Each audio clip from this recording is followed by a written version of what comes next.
결국 독고타기 한동석 앞에 무릎 꿇고 항복한 이유? 무슨 일이 있었던 걸까? 드라마의 주인공이 사건에 휘말리면 보통 몇 주 동안 고난의 연속을 겪기 마련입니다. 하지만 이 드라마는 다릅니다.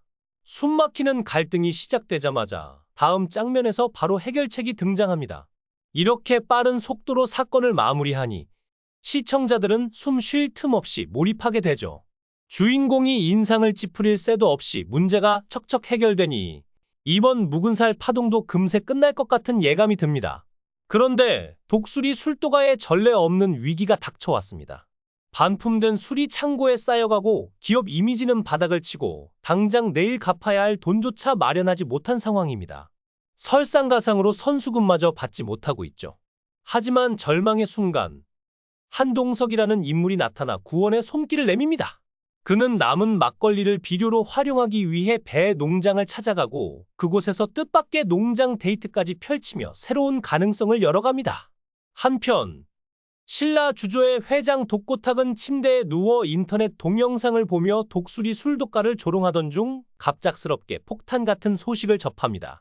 해외로 도망쳤다고 믿었던 술도가의 스파이가 공항에서 경찰에 체포되었다는 것입니다. 회장님, 큰일 났습니다. 경찰이 어떻게 알아챘는지 공항에서 그 여자를 붙잡았다고 합니다. 이제 어쩌죠? 회장실로 뛰어들어온 비서가 다급한 목소리로 외쳤습니다. 독고탁은 평소 기분이 나쁠 때면 사람들 앞에서도 거리낌 없이 폭력을 휘두르는 인물이었기에 비서는 잔뜩 긴장한 눈빛으로 그의 반응을 살폈습니다. 독고탁의 눈이 순간 휘둥그레졌습니다.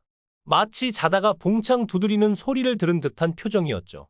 곧 비서의 말이 무슨 뜻인지 깨달은 그는 손에 들고 있던 펜을 비서에게 집어 던지며 고함쳤습니다. 도대체 마무리를 어떻게 했기에 경찰이 냄새를 맡은 거야? 그런 애들은 바로 처리하라고 했잖아. 외부의 꼬리가 잡히게 만들다니 대체 뭐야 이게? 이제 어쩔 건가? 무슨 대책이라도 있나? 비서는 진땀을 흘리며 입도 뻥긋하지 못한 채 독고탁의 눈치만 살폈습니다. 독고탁은 이러지도 저러지도 못하는 상황 앞에서 무거운 한숨만 내쉴 뿐이었습니다. 지금이라도 돈을 더 쥐어줘서 내가 혼자 한 짓이다라고 말하게 하면 되지 않겠나? 독고탁이 제안했지만 그의 목소리에는 확신이 없었다. 그 여자가 과연 그러겠습니까? 자기 인생에 빨간 줄이 그어지는 일을 감수하면서까지요? 내가 혼자 저질렀다고 말할 리 없지 않겠습니까? 비서가 조심스럽게 반박하자 독고탁의 얼굴은 더욱 일그러졌습니다. 사실 그 여자는 독고탁이 돈 몇 푼에 처음 보는 술도가에 일을 시켰던 인물에 불과했습니다. 비밀이 새어나가는 건 시간 문제였죠. 만약 묵은살 파동의 배후에 신라 주조가 연루되었다는 사실이 드러난다면 단순한 불매 운동으로 끝나지 않을 것입니다. 납품 계약은 줄줄이 취소되고 신라 주조의 명성은 돌이킬 수 없을 만큼 추락할 것입니다. 욕심 때문에 작은 술도가 하나를 무너뜨리려 했던 계획이 이제 그들 자신을 집어삼킬 거대한 파도와 마주하고 있었습니다. 사람들의 손가락질은 날카롭고 매서웠습니다. 신라 주조의 회장 독고탁은 골치 아픈 상황에 머리가 지끈거렸습니다. 그는 두 손으로 관자놀이를 꾹 누르며 잔머리를 굴리기 시작했습니다. 어떻게 해야 하지? 신라 주조의 이름은 쏙 빼고 그 여자를 단독 범행으로 몰아갈 수 있을까? 그러다 그의 머릿속에 전등이 켜지듯 한 사람의 이름이 떠올랐습니다. 바로 미래의 사돈 한동석? 정직하고 인맥이 두터운 LX 호텔 회장 한동석이라면 독수리 술도가 사건을 담당하는 관할 경찰서장에게 부탁해 사건을 무마할 수 있을 터였습니다. 한동석은 원칙을 중시하는 대쪽 같은 성격의 소유자였지만 곧 며느리가 될 세리의 이름을 살짝 언급하며 부탁한다면 거절하지 않을 가능성이 높았습니다. 독고탁은 뻔뻔한 얼굴을 하고 한동석을 찾아갈 결심을 했습니다. 상견례 자리에서는 사돈이라 부르며 격려 없이 대했지만 신라주조 회장으로서 LX 호텔 회장을 마주하는 건 긴장되는 일이었습니다. 게다가 신라주조의 명운이 걸린 상황이니 그의 목은 바짝바짝 타들어갔습니다.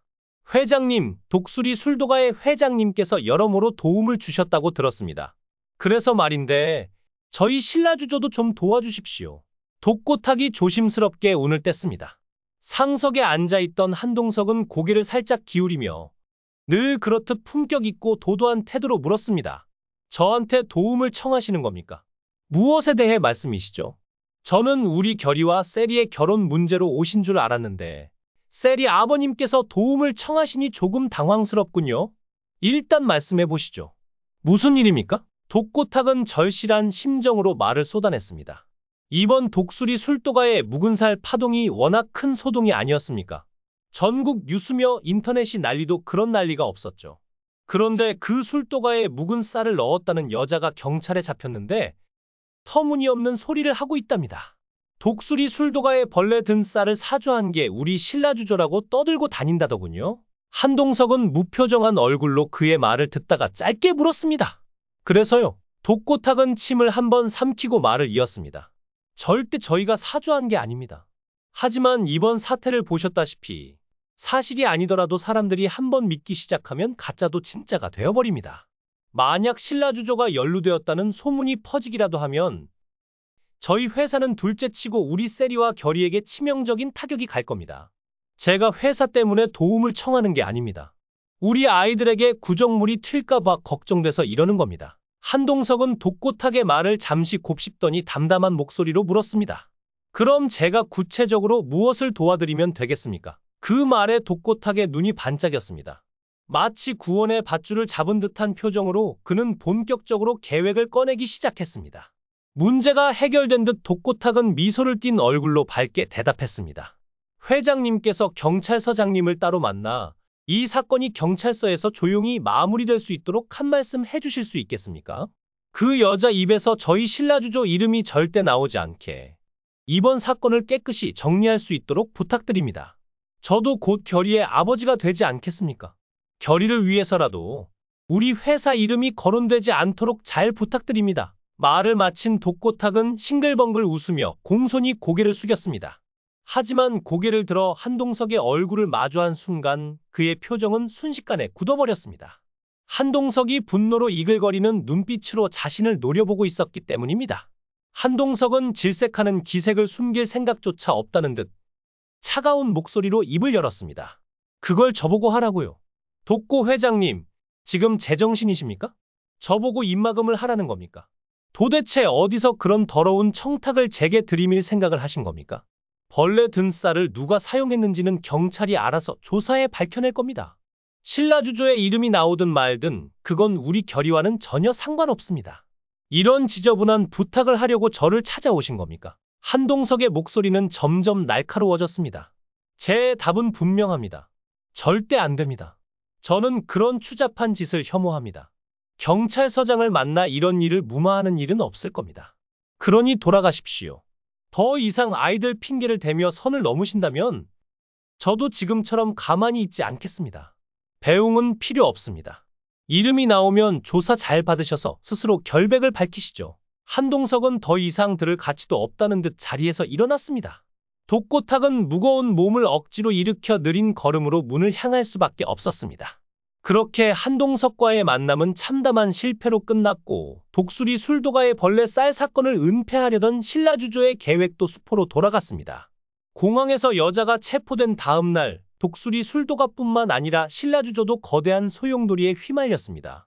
작은 술도가를 망하게 하려는 대기업의 횡포라는 제목으로 신라주조의 이름이 각종 뉴스에 오르내리며 세간의 비난을 받았습니다. 투자자들은 회사로 몰려와 소란을 피웠고 전화와 팩스는 쉴 새 없이 쏟아져 들어왔습니다. 대형마트, 식품점, 편의점까지 신라주조의 막걸리는 모두 반품되어 창고로 돌아왔습니다. 선수금은 끊겼고 직원들은 혼란에 빠져 어찌할 바를 몰랐습니다. 독고탁은 사건을 수습하려 애썼지만 상황은 걷잡을 수 없을 지경이었습니다. 설상가상으로 사건의 전말을 알게 된 한동석은 결의와 세리의 약혼 파기를 선언했습니다. 이유는 단 하나? 신뢰 없는 집안에 내 아들을 보낼 수 없다는 것이었습니다. 잘못했습니다. 제발 용서해 주십시오. 우리 세리가 무슨 죄가 있겠습니까? 독고탁은 애원하며 한동석을 달래보려 했지만 한동석은 눈 하나 깜짝하지 않았습니다. 그의 차가운 시선은 독고탁의 마지막 희망마저 짓밟았습니다. 결국 신라주조는 파국을 맞았습니다. 한때 시장을 호령하던 대기업은 욕심과 오만으로 인해 스스로 무너져 내렸고 독고탁은 모든 것을 잃은 채 텅 빈 회장실에 홀로 남겨졌습니다.